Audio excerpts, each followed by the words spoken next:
C'est Valérie pour Road to Cinema.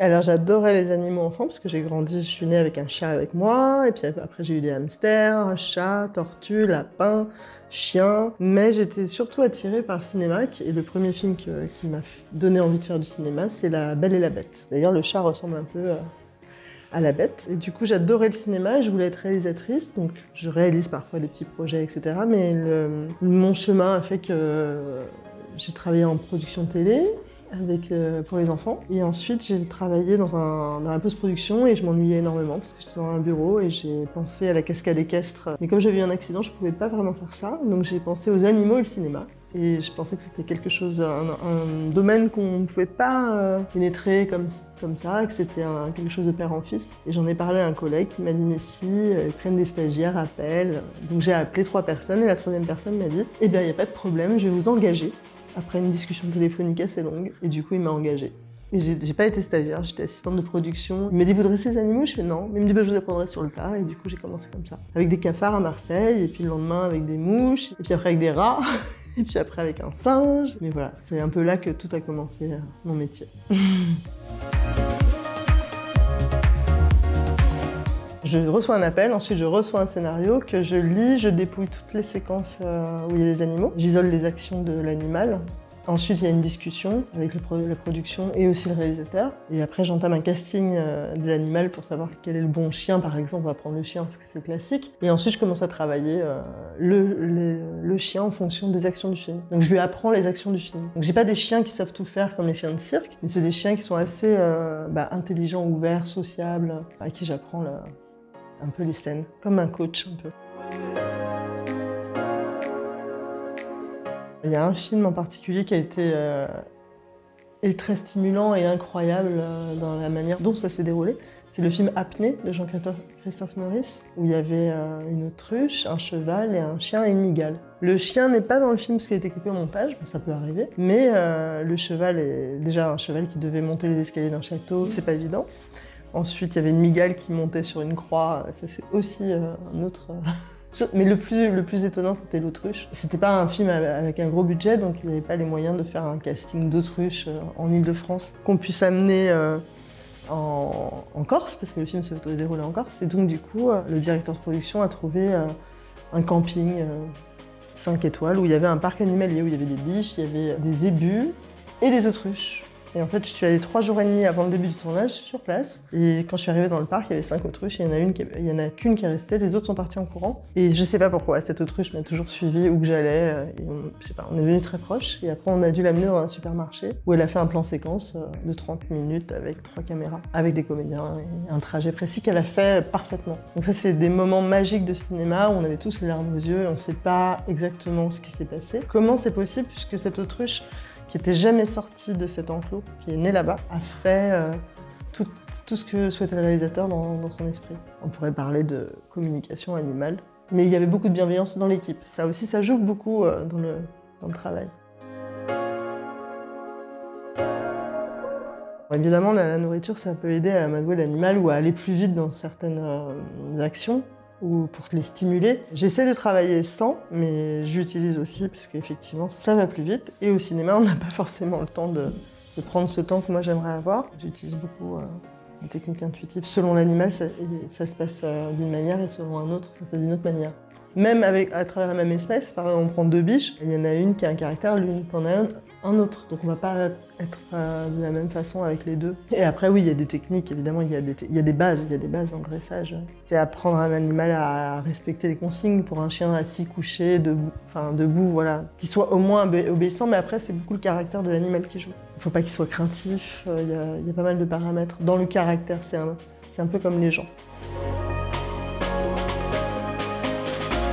Les animaux sauvages avec lesquels on travaille sont des animaux qui sont nés en captivité, qui ont été souvent élevés au biberon. Par exemple, des renards ou des biches, ça c'est des animaux comme ça que vous voyez au cinéma, sont tous élevés au biberon, parce que dans la nature, on ne peut pas approcher ces animaux. Ils sont chassés naturellement par l'homme, donc ils n'ont pas d'affinité particulière. On travaille avec des animaux imprégnés, ça s'appelle, imprégnés par la main de l'homme. L'idée, c'est d'avoir une proximité quotidienne avec ces animaux, dont on occupait tous les jours en fait. Et après, quand on accélère un petit peu plus cette étape pour les scènes du film.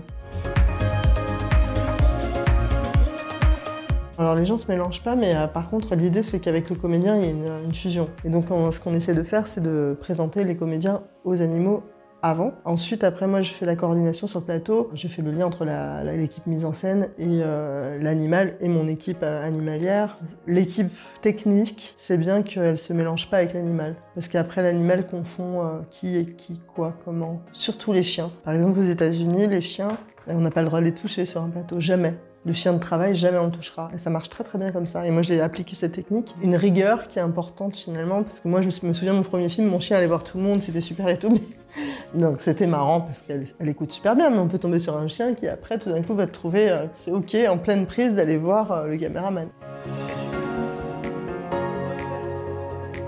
Je trouve qu'aux États-Unis, c'est bien plus respectueux de l'animal qu'en France, bien plus. Il y a quand même une association qui s'occupe du bien-être animal sur les plateaux. Il y a des horaires à respecter, comme pour les enfants, qui sont respectés sous peine d'amende assez conséquente, ce qui n'est pas du tout le cas de la France. En fait. Il n'y a pas aucune règle. Si nous, on n'impose pas des règles en tant que dresseur sur le bien-être animal, il n'y a pas de règles en France. Non, il n'y a rien. Avec un collègue, on voulait créer ça. Peut-être qu'on le fera un jour. Parce que ça serait vraiment nécessaire, en fait. Souvent, même dans l'écriture de scénario, d'être consultant en amont et de dire, voilà, ça on peut pas faire parce que ça va prendre tant de temps, il faut 3 chiens pour... Là, je fais un gros film où tout est déjà écrit. Alors, à la limite, les actions sont normales.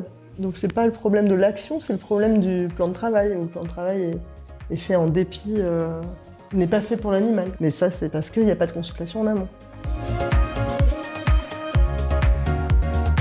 Si on va prendre l'exemple de White God qui était à Cannes, c'est que du jeu. Je connais la dresseuse aux États-Unis, c'est vraiment du jeu. Moi j'ai fait ça à l'Opéra Comique avec un chien comme ça, un American Staff, où on a vraiment l'impression qu'il va tuer la personne, alors qu'en fait il joue.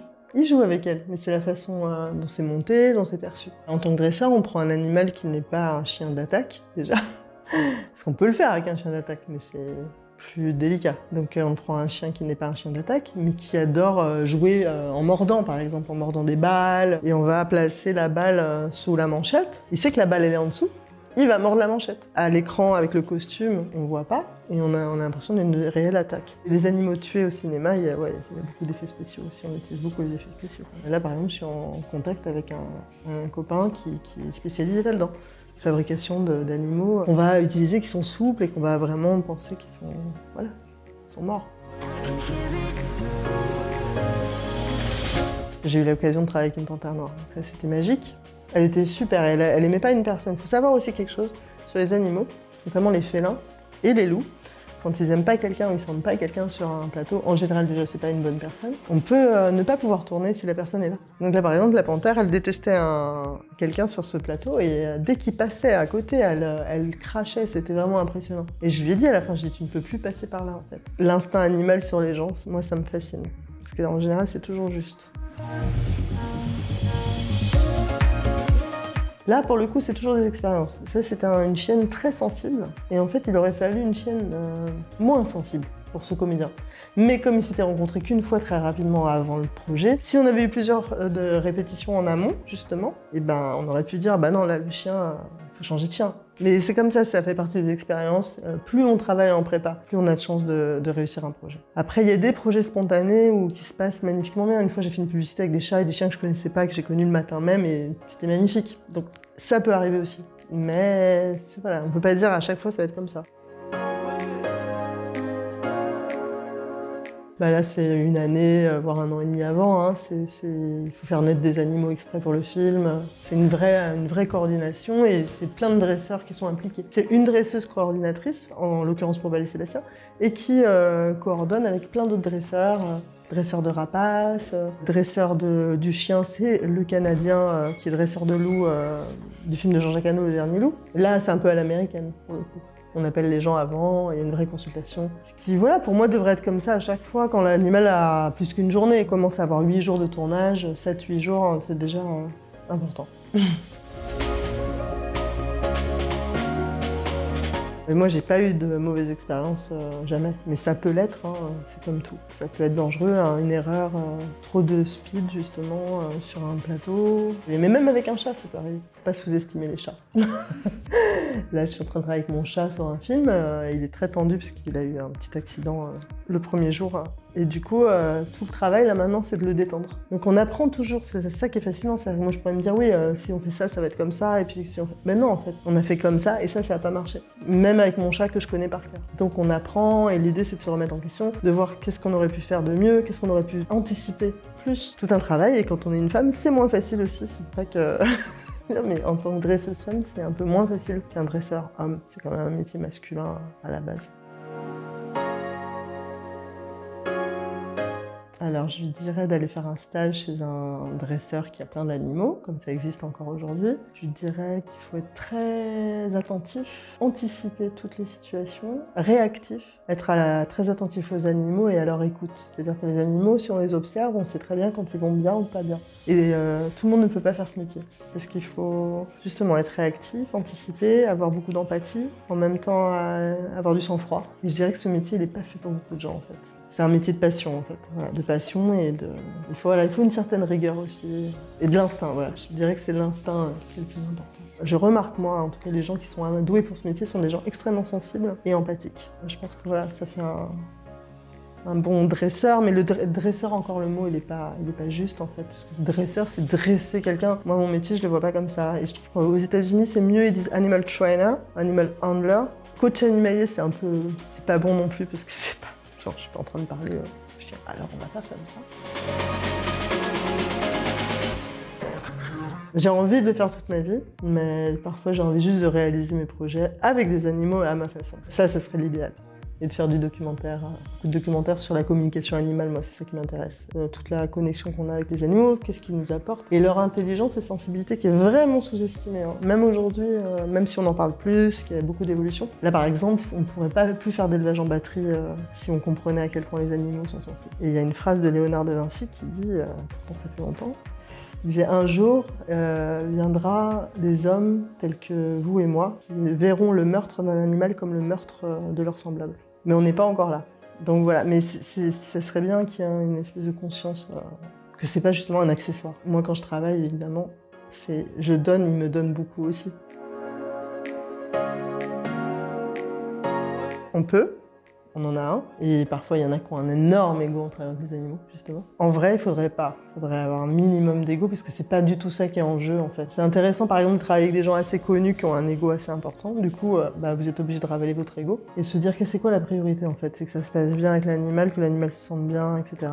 C'est tout. À partir du moment où on sait qui on est, mais qu'on sait ce qu'on fait, finalement, ce que les gens pensent, c'est pas grave. Ce qui est important, c'est de faire son truc professionnel, et pas se laisser disperser, ce qui était peut-être mon cas il y a 15 ans où je me laissais disperser parce que je voyais des gens, c'était sympa. Là, c'est plus le cas en fait. Là, j'arrive sur un plateau, je m'en fiche, les gens, c'est Leonardo DiCaprio, enfin, c'est pas grave quoi. Enfin, j'ai déjà tourné avec lui, ceci dit, mais pas avec un animal. Et lui, il est normal en fait, comme beaucoup de gens qui sont très talentueux. Souvent, le talent, ça va avec la gentillesse aussi. Il y a un truc, c'est comme ça. Pas toujours, mais souvent quand même. La bienveillance vis-à-vis des gens. Les grosses rencontres où les gens sont vraiment exceptionnels avec les animaux. Arthur Dupont, Swan Arlo, Julie Ferrier, Annie Grégorio, c'est plus vieux, Nicolas Duvauchel. Il doit y en avoir d'autres. Hein. Pardon si j'oublie. Ah si, il y a eu Géraldine Chaplin avec qui j'ai tourné, qui était exceptionnelle. Elle mettait du poisson dans la poche pour que le chien la suive. Et Jane Fonda aussi, ouais, j'oublie. Et il y a des gens qui donnent tout. Il y a eu aussi Claude Rich et Guy Bedos, c'est toujours le même film. Hein. Et si on vivait tous ensemble de Stéphane Roblin. Ça, c'était ma grosse expérience avec des gros comédiens et tout le monde était adorable, à part une personne, mais tout le monde était adorable, quoi. Et c'est immédiat, c'est des gens qui aiment vraiment les animaux et pour eux, c'est naturel, en fait. Après, il y a aussi des cas où la personne aime vraiment les animaux, mais son ego est plus fort. Et ça peut arriver aussi. C'est pour ça que je parle de vrai amour d'animaux, quoi. C'est vraiment plus fort que tout, quoi. Mais par exemple, Arthur Dupont, c'est quelqu'un qui est super simple avec tout le monde, qui va aider la costumière, cuisinière, qui va aider le régisseur, qui va aider le dresseur naturellement. C'est pas juste avec les animaux, tout simplement humain. Il faut réussir à imaginer qu'un animal, c'est la même chose que soi, ou un enfant. On va pas le laisser sous la chaleur des heures, voilà. Bah, c'est un peu pareil, un animal en fait. Il est sous notre responsabilité. Moi, quand je suis sur un plateau, j'ai l'impression d'avoir un enfant avec moi toute la journée, quoi. Je suis fatiguée en fait après. Parce que je m'inquiète, je me dis, ah, il faut faire comme ci, il faut faire comme ça. Des fois, je dis, ah, je rêverais, je passe devant la déco et je dis, ah, je rêverais d'avoir votre métier là maintenant. Parce que des fois, voilà, c'est beaucoup de responsabilité.